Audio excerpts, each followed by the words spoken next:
गिरब ये जीवन सत सफल है, जब लग राम रटंत, देखोरी को जान दे, भरम पड़े हैं पंथ। कहा कि ये शरीर जो है इसका तब तक लाभ है जब तक परमात्मा की भक्ति करते हो, सत भक्ति करते हो, तो इससे सफलता यो सफल है। और ये काम नहीं करते, सच्ची भक्ति नहीं करते, इसके अतिरिक्त अन्य डले ढोरे हो तो व्यर्थ है। ये सारे पंथ भ्रमित है, किसी के पास भी सच्चा ज्ञान नहीं। ध्यान देना भाई और बहनों, ये विशेष संदेश हैं। क्या कह रहे हैं गुरुदेव भगवान? ये मनुष्य जन्म उसी का सफल है जो सत भक्ति करते हैं, जो सत भक्ति करते हैं उसी का मनुष्य जन्म सफल है। फिर आगे गुरुदेव कह रहे हैं जितने भी ये पंथ हैं ये सत भक्ति नहीं कर रहे। ये विशेष संदेश है, ये जगत के लिए नहीं है, संगत के लिए है। जो सत भक्ति नहीं करते, सत भक्ति कौन सी? जो गुरुदेव भगवान ने हमें दे दी, जो बता दी, मर्यादा में रहकर। असत भक्ति कौन कर रहा है संगत में? केवल साध संगति से जुड़े भाई बहन। आश्रम वाले केवल भक्ति कर रहे हैं, सत भक्ति नहीं कर रहे। सत भक्ति उस समय कहलाएगी जब गुरु की मर्यादा में रहकर हम वो भक्ति करेंगे। आश्रम वाले भाई बहन केवल गुरु से उपदेश लेकर भक्ति कर रहे हैं, मर्यादा में रहकर सत भक्ति नहीं कर रहे। सत भक्ति केवल साध संगति से जुड़े भाई बहन कर रहे हैं। ये सूक्ष्म ज्ञान है, सूक्ष्म मार्ग है, जैसा हम सुन रहे हैं वैसा नहीं है। जैसे आपको उदाहरण देता हूं, आप नित्य नियम में रोज पढ़ते होंगे, गुरुदेव भगवान क्या कहते हैं? ताते सतगुरु शरणा लीजिए, कपट भाव जिन दूर करीजिए। कि सतगुरु असल में भगत को उस समय अपने शरण में लेता है जब वो अपने अंदर के छल कपट विषय विकार सब कुछ दूर कर देता है। किसी भी प्रकार का दोष उसके मन में गुरु के प्रति, भक्ति के प्रति नहीं होता है। तब सतगुरु उस आत्मा को अपनी शरण में लेता है। देखो शरण में लेने की क्या परिभाषा बताई है? ताते सतगुरु शरणा लीजिए, कपट भाव जिन दूर करीजिए। अरे शरण में तो सभी हैं, मैं भी शरण में हूं, आप भी शरण में हो, लाखों भगत शरण में हैं। गले में लॉकेट है, हाथ में रक्षा सूत्र है, वो भी कह रहा है मैं संत रामपाल जी का भगत हूं। सरेआम जो राजनेताओं के तलवे चाटते फिर रहे हैं, सतलोक आश्रमों से जुड़े हुए हैं, वो कह रहे हैं हम भी भगत हैं। परशुराम की रैली में धक्के खा रहे हैं, आन उपासना में सहयोग कर रहे हैं, वो कह रहे हैं हम भी भगत हैं। सारा दिन बेगार करने में लगे हुए हैं, जगत में फंसे हुए हैं, वो कह रहे हैं हम भी भगत हैं। वो भगत नहीं है, केवल भगत का ठप्पा है, ठप्पा। एक दूसरे की नजरों में कि मैं भगत हूं, मैंने सच्चाई बोल दिया, इसका मतलब ये नहीं कि मैं भगत हूं। मैंने नाम दीक्षा ले ली, इसका मतलब ये नहीं कि मैं भगत हूं। क्या आपको भगवान की मर्यादाओं का पता है? क्या आपको सतगुरु की शिक्षाओं का पता है? क्या आप उन मर्यादाओं में, उन शिक्षाओं पर चल पा रहे हो? आप काहे के भगत हो? वो भगत नहीं है। अभी राजस्थान में श्याम जी का मेला है, खाटू श्याम जी का, और लोग क्या सोचकर जगह जगह हर 100 मीटर पर, हर 100 कदम पर लोग खाटू श्याम जी की यात्रा में जाने वालों को भगत समझकर उनके लिए भोजन भंडारे की व्यवस्था कर रहे हैं, फल फ्रूट छील छील के खिला रहे हैं, जबरदस्ती पकड़ पकड़ के, भगत जी खाइए, भगत जी खाइए, अरे भगत जी जूस पीजिए। क्या वो लोग भगत हैं? अरे कहने को तो सब उनको भगत कह रहे हैं, और जाने को वो भी वहीं जा रहा है भक्ति करने। खाटू श्याम जी जा रहा है, डीजे बजाता हुआ जा रहा है, मुंह में तानसेन ठूस रखी है, दारू का ठेका आ गया तो बियर भी पी रहा है, डीजे पर नाचता भी जा रहा है।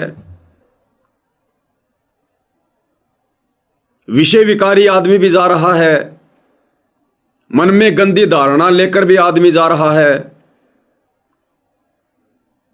और लोग पकड़ पकड़ के उनको जूस पिलाते हैं, उनको खाना खिलाते हैं। क्या असल में अगर अध्यात्म की दृष्टि से देखें वो श्याम जी के भगत हैं क्या? अरे श्याम जी की भी कुछ मर्यादा होगी, काल तक की भक्ति की भी कुछ मर्यादा है, कुछ नियम है। ये भक्ति भी उसी समय सफल होगी जब इस भक्ति की मर्यादा में रहकर करोगे। अब बताओ, साल भर तक जो आदमी दारू के ठेके पर शराब बेच रहा है, और जैसे खाटू श्याम जी की पैदल यात्रा का समय आया, वो भगत बनकर नंगे पैर यात्रा कर रहा है। 2 दिन में वो भगत बन गया, दुनिया उसे भगत कह रही है, भगत कह रही है। 4 दिन पहले जो शराब के नशे में, जो गली में जो पड़ा हुआ था, दुनिया जिसे शराबी शराबी कह रही थी, आज वो भगत बनकर श्याम जी के जा रहा है, पैदल यात्रा में जा रहा, दुनिया उसको भगत कह रही है। ये भक्तों के लक्षण है क्या? क्या इस आधार से उनको भगत कहा जा सकता है क्या? तो सतलोक आश्रमों से जुड़े उन भाई बहनों को भगत कैसे कहा जा सकता है जो कभी तो परशुराम की जयंती में चले जाते हैं, अपनी मर्यादा तोड़ लेते हैं, आश्रम में जाते हैं तो भगत जी भगत जी। 2019 में कांग्रेस सरकार का समर्थन कर दिया, गंदी राजनीति के शिकार हुए, गुरु का कोई आदेश नहीं, गुरु का कोई भक्ति विधान नहीं, और लोग राजनीति कर रहे हैं, राजनेताओं को वोट डाल रहे हैं, पार्टी विशेष को वोट डाल रहे हैं, आश्रमों में आते हैं तो भगत जी भगत जी। गुंडों की सीबीआई जांच का समर्थन करने के लिए उन लोगों के साथ में बैठे हुए हैं।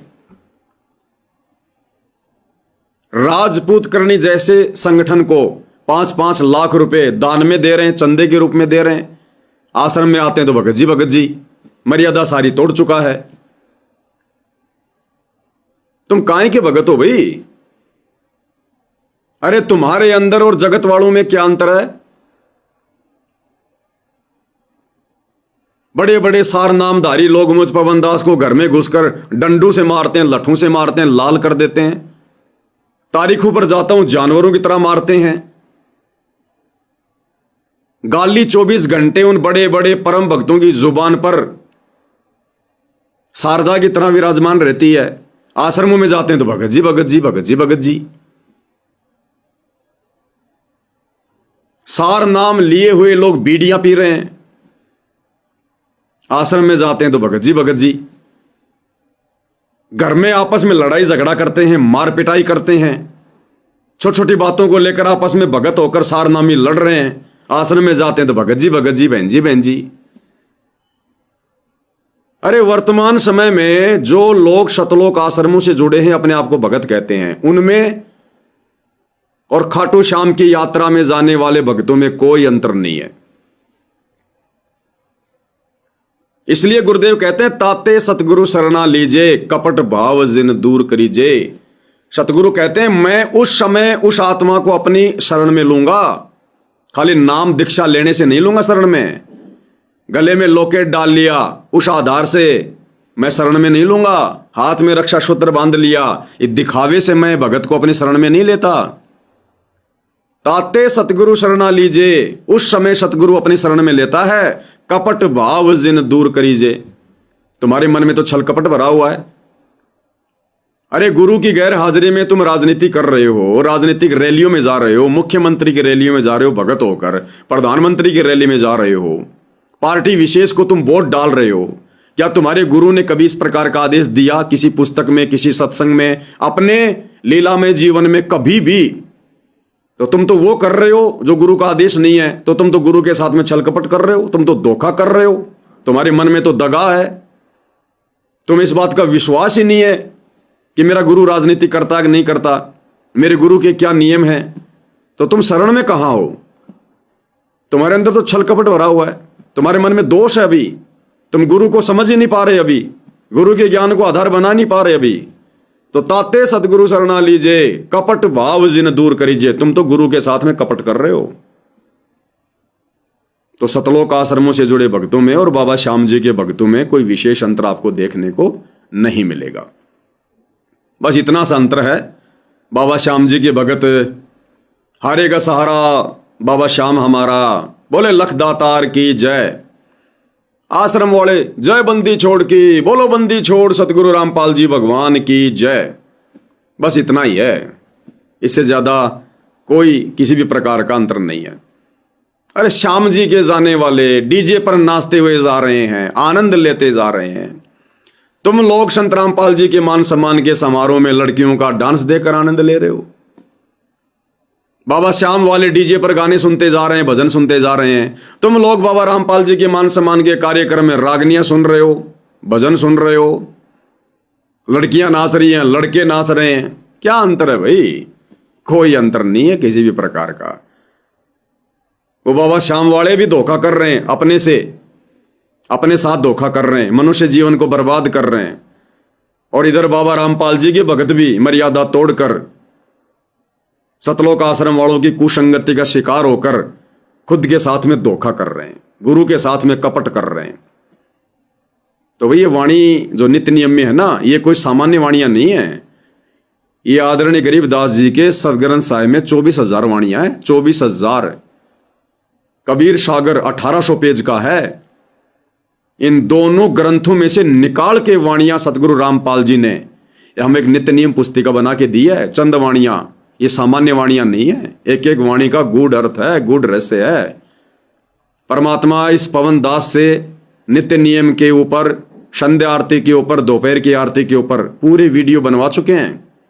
फेसबुक पेज पवन दास इस लाइव के ऊपर जाकर देख लेना। पहले एक एक वाणी का मतलब समझ लो, फिर भगत बनोगे, फिर भक्ति शुरू होगी। अभी आप गुरु जी के निकट भी नहीं है, निकट भी, भक्ति के निकट भी नहीं है।